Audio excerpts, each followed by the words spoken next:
Sangkuriang.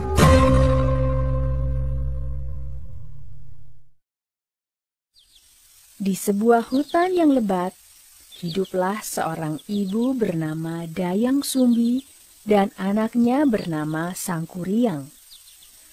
Mereka hidup bersama seekor anjing kesayangan bernama Tumang.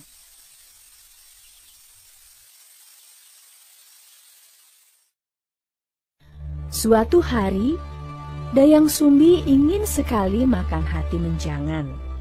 Maka ia meminta Sangkuriang untuk mencarikannya ke dalam hutan. Sangkuriang pun pergi bersama Tumang.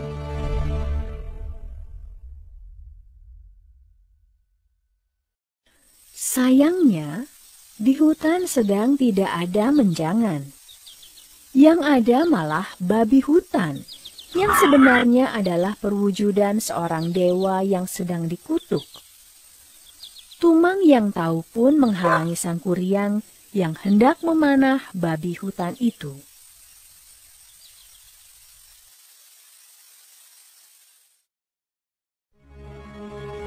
Tiba-tiba, ketika Sangkuriang sedang mengarahkan panahnya ke arah babi hutan, panah itu melesat tepat mengenai jantung anjingnya itu.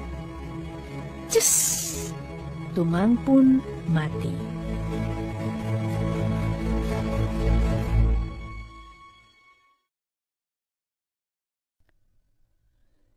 Daripada tidak mendapatkan pesanan ibunya, Sangkuriang pun mengambil hati Tumang lalu dibawanya pulang. Di rumah, hati Tumang ia berikan kepada ibunya. Tentu saja ia berbohong bahwa hati itu adalah hati menjangan.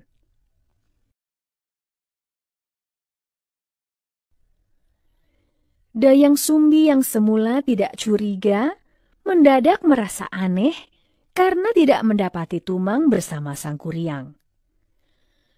"Di manakah si Tumang yang tadi pergi ke hutan bersamamu?" tanya Dayang Sumbi.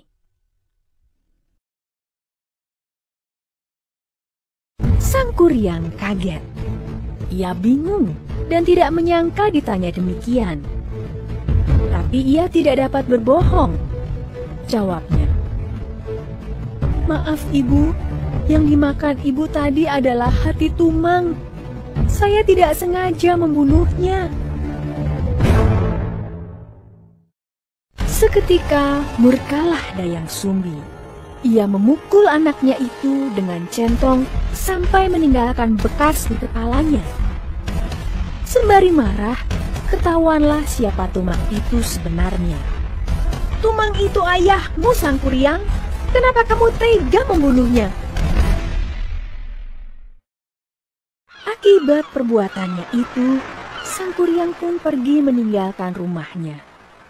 Ia berkelana keliling dunia, mencari ilmu dan mulai bertumbuh menjadi laki-laki dewasa.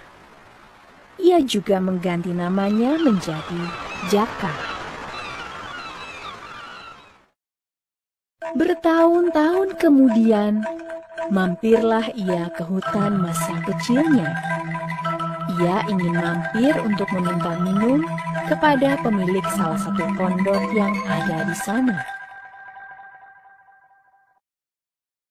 "Nyai, bolehkah saya meminta minum? Saya pengelana yang baru tiba dari pengembaraan yang jauh," pinta Sangkuriang kepada seorang perempuan pemilik pondok. Dayang Sumbi yang masih awet muda menerima tamunya dengan sukacita. "Silahkan masuk, Kisanak. Kalau boleh tahu, siapakah nama Kisanak?" "Nama saya Jaka." Saat itu keduanya belum sadar bahwa mereka adalah ibu dan anak yang terpisah sekian lama. Mereka pun semakin dekat. Suatu hari, Sangkuriang hendak melamar Dayang Sumbi. Tetapi ketika Sangkuriang sedang bekerja, Dayang Sumbi tak sengaja melihat sebuah tanda di kepala Jaka. Dayang Sumbi pun terkejut karena sadar bahwa Jaka adalah Sang Kuryang, anak kandungnya. Demi tidak terjadi hal yang tidak diinginkan, saat hendak melamar, Dayang Sumbi mengajukan usul. Aku ingin kamu buatkan danau dan perahu dalam 1 malam. Dengan kesaktiannya, Jaka atau Sang Kuryang pun menyanggupi permintaan Dayang Sumbi yang adalah ibunya. Ia mengerahkan banyak jin untuk membuatkan danau dan perahu supaya selesai dalam 1 malam. Dayang Sumbi pun gelisah. Ia segera berdoa kepada Tuhan Yang Maha Esa agar kerja Sang Kuryang tidak selesai. Tuhan pun mendengar doanya. Bunyi ayam jantan berkokok terdengar, pertanda pagi sudah datang. Para jin yang membantu Sang Kuryang mengira itu sudah pagi, segera kembali ke alamnya. Tinggal Sang Kuryang yang marah karena gagal. Ia pun menendang perahu yang hampir jadi. Perahu itu jatuh menelungkup di suatu tempat dan membentuk sebuah gunung. Kini orang-orang menyebutnya sebagai Gunung Tangkuban Perahu.